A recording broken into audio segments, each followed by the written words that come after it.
Hey, it's really great to be here, and thank you so much for the opportunity. I'd like to share just a couple of things that I wrote down. Sometimes I just get started and I don't speak long, but I want to give you something hopefully you could take home with you. Look, when I was little, I didn't go to church, but I did go to a Bible school, got my name on the roll. So this guy comes by my house, and he said, you're going to have to start coming every week because you're in my class, and I have a rule, and that is every person in my class has to come every week. And if you miss, you have to call me and tell me why you're missing. You know, I was an 11-year-old boy, and I told my mom after he left, I go, Mom, I'm going to have to start going to church every week. She goes, why? I go, this guy came by and he told me the rule to get in his class was to be there every week, so I'm going to start going every week. So I did. And there were three of us, me and a guy named Tommy Marisi. He's a bioengineering professor at the University of Florida now, and this other guy named Chuck, but I can't remember his last name. Anyway, so we're in this class. He used to stand up behind something a little bit less than this, but still, he would talk loud for like 40 minutes. We weren't real sure. If there had been more than, if they had 4 in the class, they'd probably divided it. It was just a teeny little class. And so I'm there listening, and every week he would end his class by saying, every person needs to repent of their sins and trust Christ as Savior. So after about a month or so, he asked me, are you a Christian? I said, no, really, I'm not. But I'd like to be one. And he showed me how I could repent of my sins and trust Christ as Savior. It was the very best decision I've ever made. And it's the most important one that anyone can make. I brought my little card today. I really wasn't thinking about it, but I took it out. This card has my picture on it and my signature, and it's used to vote in the United States Congress. So I stick it in a little card reader, and then the light comes on, and I can vote red or green. Actually, I have yellow. That's kind of the chicken button. But anyway. Red or green. Yes or no. And I have to earn this every 2 years. Just like many of you are in the legislature. You have to earn your position every 2 years, sometimes every 4.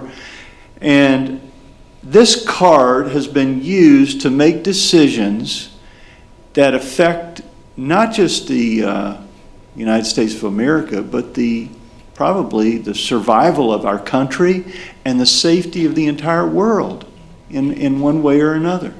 But you know what? Every one of those decisions was less than the decision I made when I was an 11-year-old boy in importance, because that decision I made changed my entire life. And there may be somebody here that's never made that decision. I will tell you, it is the greatest decision you'll make, and I would urge you to do it. So when I found Christ, does that mean you run for office? Not really.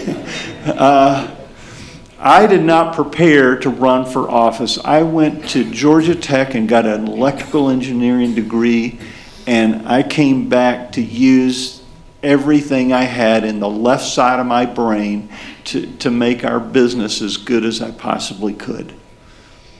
And that was it. I got married. As a matter of fact, I led my wife to the Lord. I learned when I was in college, some guy invited me to this seminar, how to share your faith. You want to go? I go, yeah, I'll go. So I went. I go, who is it? He goes, well, somebody he's pretty famous. I go, who is it? He says, Bill Bright. I go, I've never heard of the guy. Anyway, so we got the little For Spiritual Law yellow book. You might have seen that before. We led each other to Christ a bunch of times, and finally we memorized the book. Got it down pretty good. So anyway, long story. I could go through the whole thing, but I ended up on visitation, just going to this house and leading this girl to the Lord. And then I had this great follow-up program by marrying her. So anyway, I had a wife and we had a couple of kids, two boys who became part of the group of 6 we had, part of the sort of the producers of the 13 grandkids we have, and And it's like growing exponentially. I know we've got another one coming now, and so it'd be 14, and they're just going like crazy. But anyway, back then we just had a couple little kids, and there I was. I was appointed at my church as the building committee chairman. Still, it doesn't have anything to do with politics, except for the fact that we bought this house right next to our parking lot, and it was my job to go down to the county and ask for a zoning exception. So I did. I paid the money, and we waited. Came back, denied.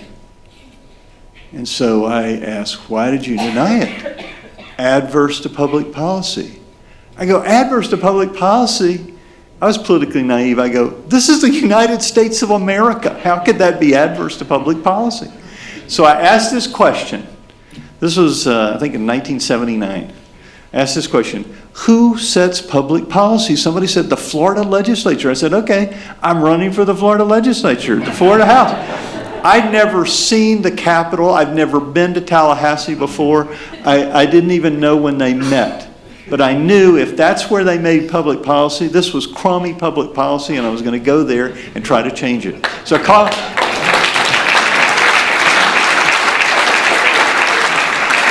called my mom. I always tell her everything, but anyway, I was a mama's boy. But I called my mom and said, Mom, I'm going to run for the Florida House of Representatives. She said, don't you think you should start a little smaller? Well, maybe I should have. I don't know, but I did, and I ran. I had no one that had ever worked in a campaign before helping me, except all these people at our church were all ginned up.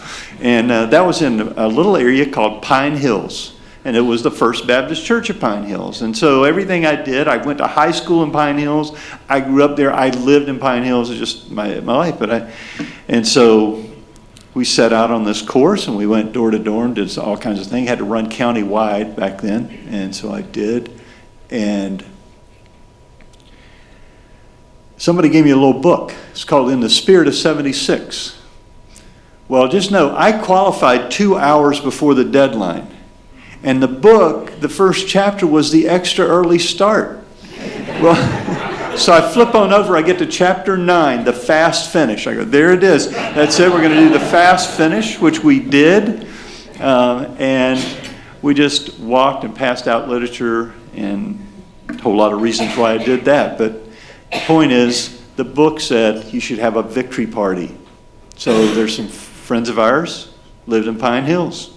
They did the victory party. We're watching on TV. Ronald Reagan is winning the presidency of the United States, and I am losing the House of Representatives position. And there was my opponent being interviewed as the winner. And so everybody goes home. My wife goes to bed. I get this call and says, hey, it's a little closer. Now, this is not in the vintage of the 2000 election when we had the hanging chads and all that stuff. Back then, everything was done manually, so they had to count it manually. And so I went down. They said, you should go to the supervisor's office. And so I did. I went to the supervisor's election. And I thought, I don't know anybody. What am I going to do? So I walk in the door, and there was one guy I knew. He said, it's a tie vote. What's that? I told you I was naive. I go, do they have ties? He goes, no, not really. There's one area left. I said, where is it? He said, Pine Hills.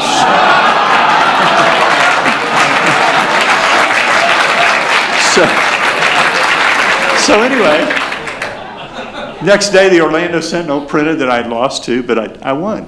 And I headed to Tallahassee to make good public policy. And when I got there, I found out only about 30% of the people here are Republicans, and everybody else is a Democrat. And that meant I was on the back row. So I sat on the back row.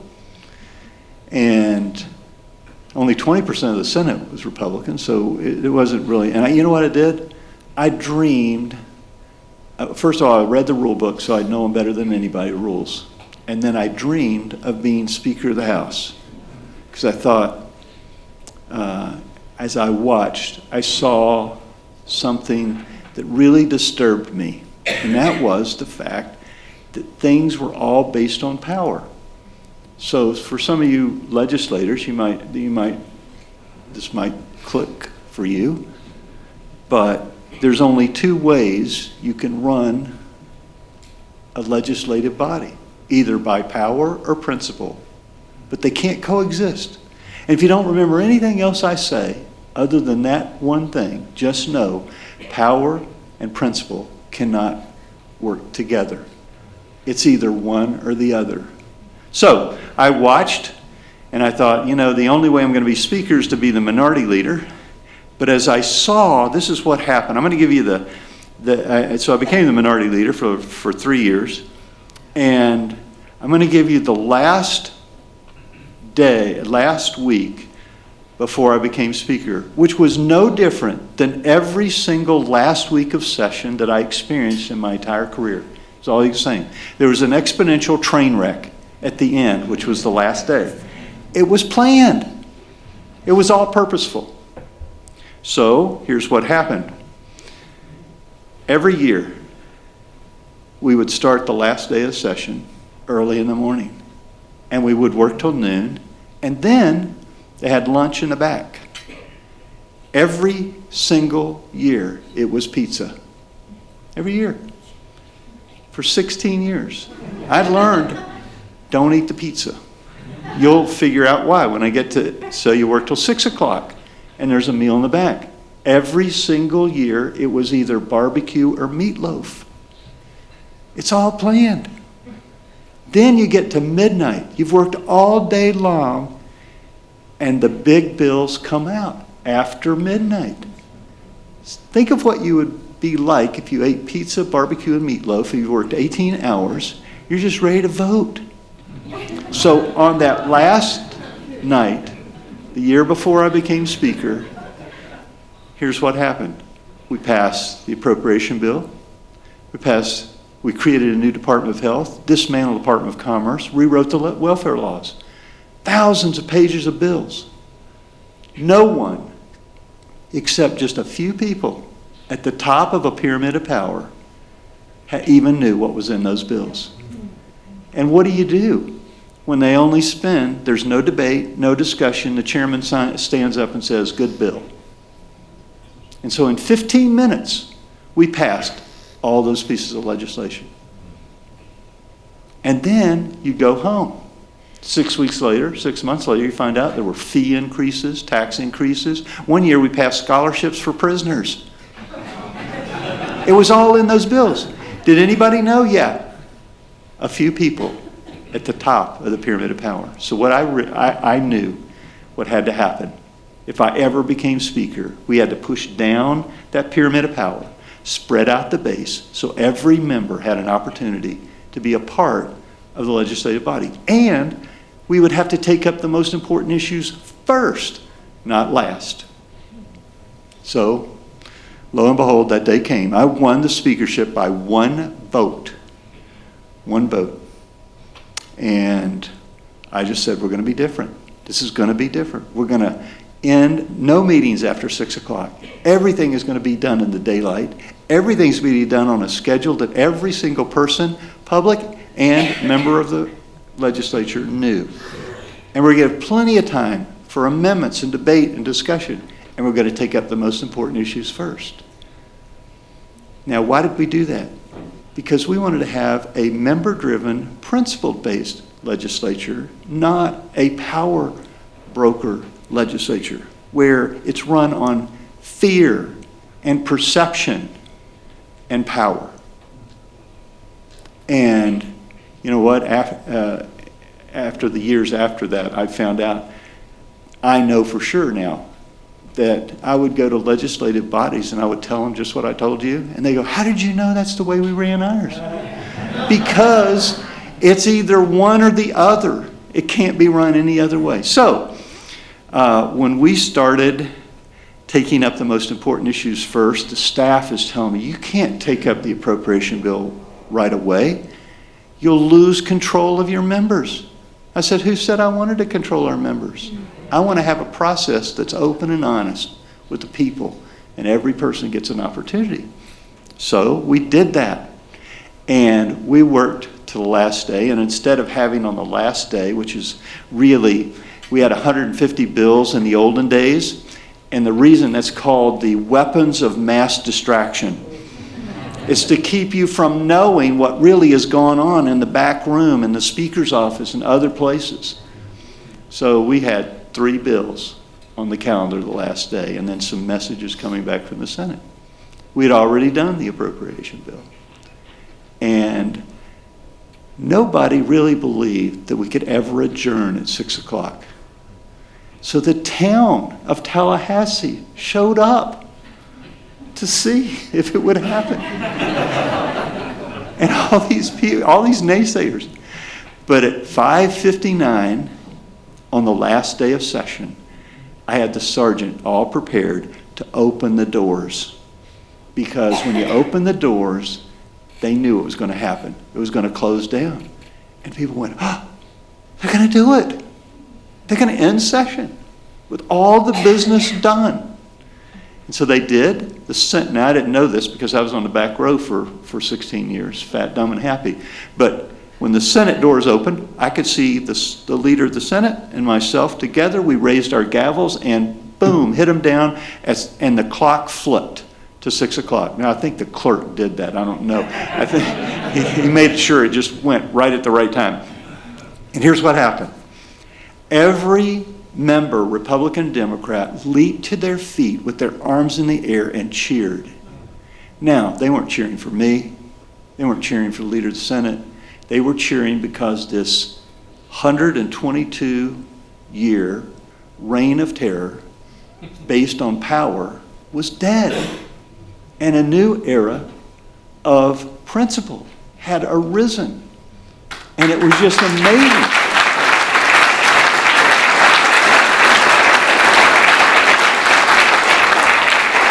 And I tell you that to tell you this. We had some controversial bills that we did. We had a Democrat governor who vetoed those bills. You know what happened the next time we met? When we took up, I said, this is part of the process as much as anything. We're going to take up these overrides. We may override them, we may not. I didn't whip anybody or try to get anybody to vote for them. We took them up. One of them was partial birth abortion ban. And you know what? I had a couple of vote edge.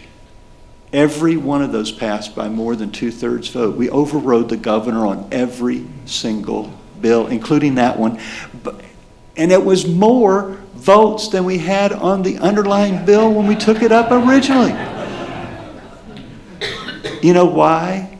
It's because those members believed this product was a product of the House of Representatives, not the Republican-controlled legislature, or the Democrat-controlled legislature, or anything like that. It was a product of the House. Therefore, they wanted to defend it. And we led the Senate to do the exact same thing, and it had been decades since anybody had ever overridden the governor on anything. And we overrode every one of them because the people believed this was principle-based. It was the timing. We took them up and we did it. Now, and I only tell you that to lead into why I challenged John Boehner for Speaker, which most people thought was a kamikaze mission, and it was. But I had no regrets because I wanted people to understand there's a difference. It doesn't matter whether it's Republican or Democrat or whoever is in charge. It's either going to be principle or power. And I wanted it to be principle. And I started talking about it. And now, an amazing thing has happened. I may not have won. I was, there's some things that happened, and I was able to beat some people, but I couldn't in the end beat Paul Ryan. But here's what did happen. Now, the vocabulary words that I've used, which I invented, a member-driven, principle-based, all those words are now being used in the United States Congress because they know it's the right thing. They're having difficulty implementing it, but they know it's right. And we're moving. It's slow, but this is the federal government. I mean, you got to know. We're moving slowly to principles, to talk about those and not power, not a few people making all the decisions, not pulling bills out of the air, not tricking even your own membership.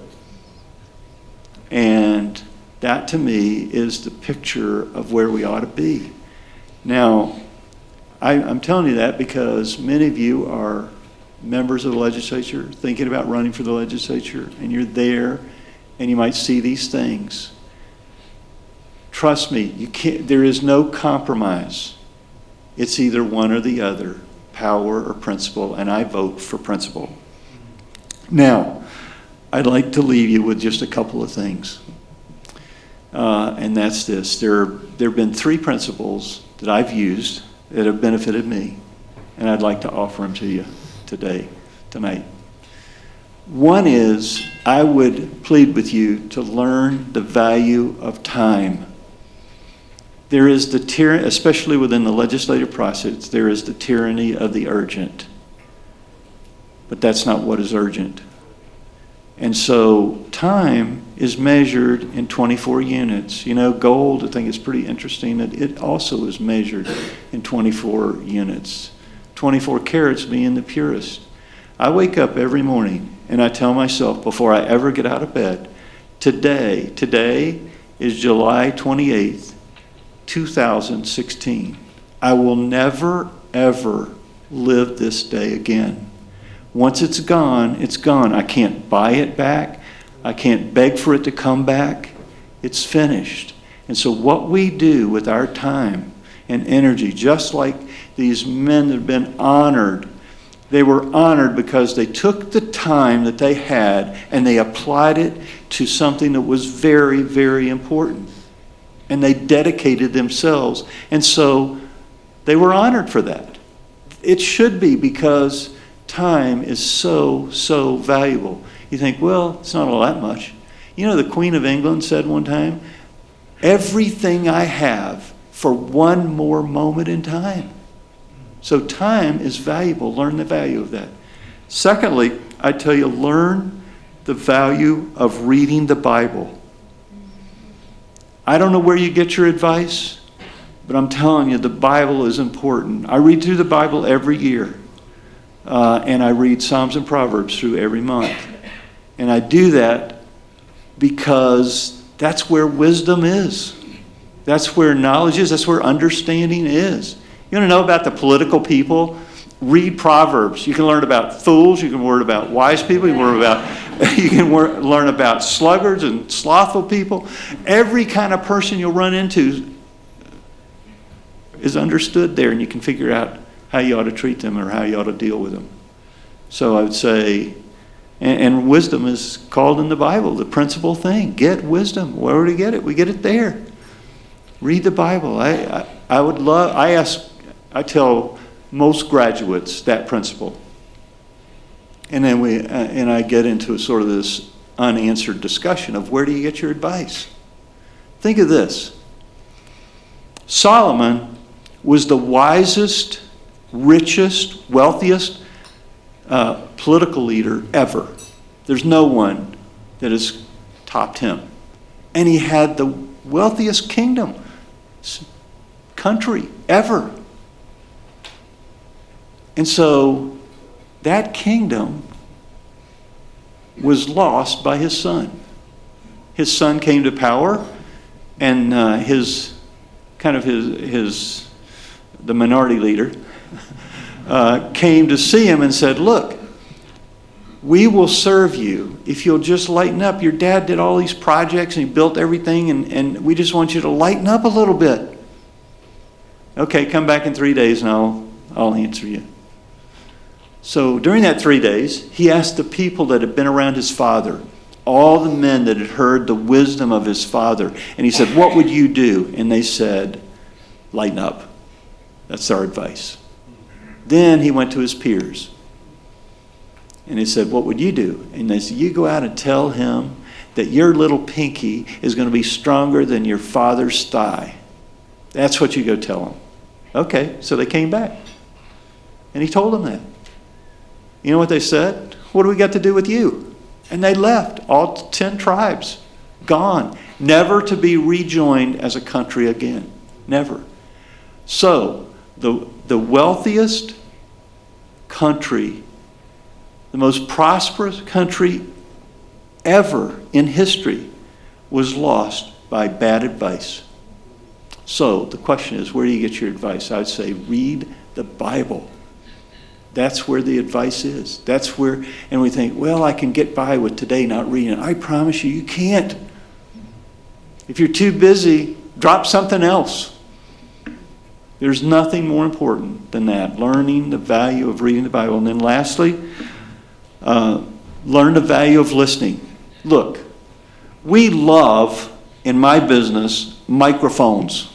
They're awesome. And we just love them. We like to talk. I don't know if you've ever watched on C-SPAN Congress. If you had, you're pretty bored. But anyway. But you know, it's a semicircle, and you've seen it if you see the State of the Union address, and it's just a bunch of chairs.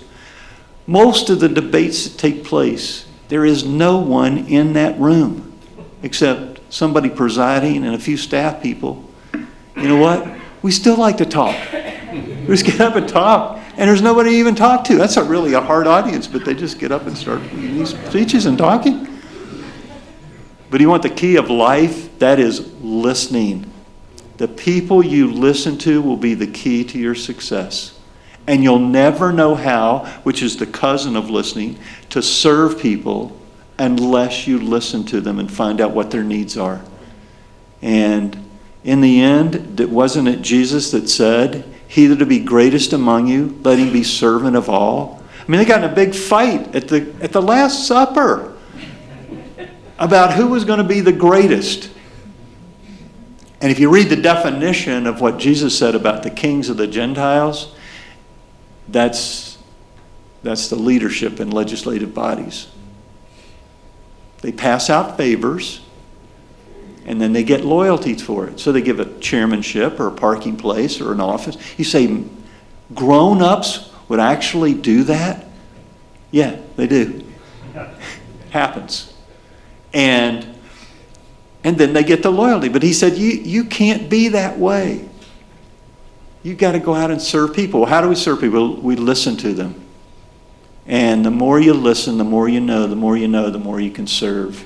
Because there's a group of people, if we lack anything today, it's the fact that leaders want to lead. They want to, and that's called demanding to be heard. So you get a position, and you get a title, and somebody starts calling you that title. And now you're thinking, hey, you know what? People should listen to me because of my title. No, they shouldn't. They should listen to you because you earned the right to be heard. Don't demand to be heard. Earn the right to be heard. How do you do that? Listening. Because if you listen, and then all of a sudden you say something, people are going to say, we should listen to what he said. Why? Because you've earned the right to be heard. So those three things I would leave you. Learn the value of time. Learn the value of reading the Bible. Learn the value of listening to other people. And that kind of plays out to the last thing I'd like to say, and it's short. It's just, I believe that all of us, even though it seems impossible, should have a simple life. And if I could tell you anything other than those three things I told you, I would tell you, find a simple life. And it's found for me in Psalms, chapter 73. There are two verses there. It just says, thou hast holden me by my right hand. Thou shalt guide me with thy counsel, and afterwards receive me to glory. Think about how simple that is. We find Christ, which we already talked about, and he grabs us by our right hand, and he leads us. Then he says he guides us with his counsel. That's in the Bible. That's what we just read the Bible and we get his counsel. And then after that's all done, we go to heaven.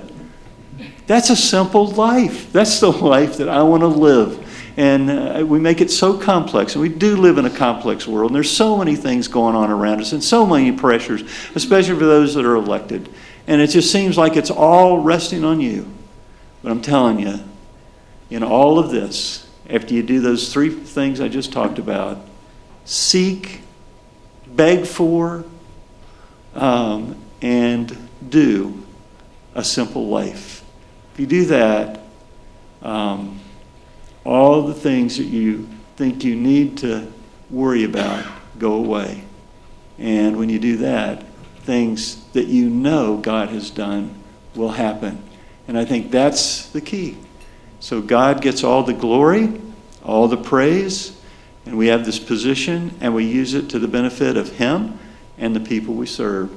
So thanks for letting me come tonight. Thank you for the award. It's just great to see all of you. Thank you for your dedication to a cause that's worth dying for.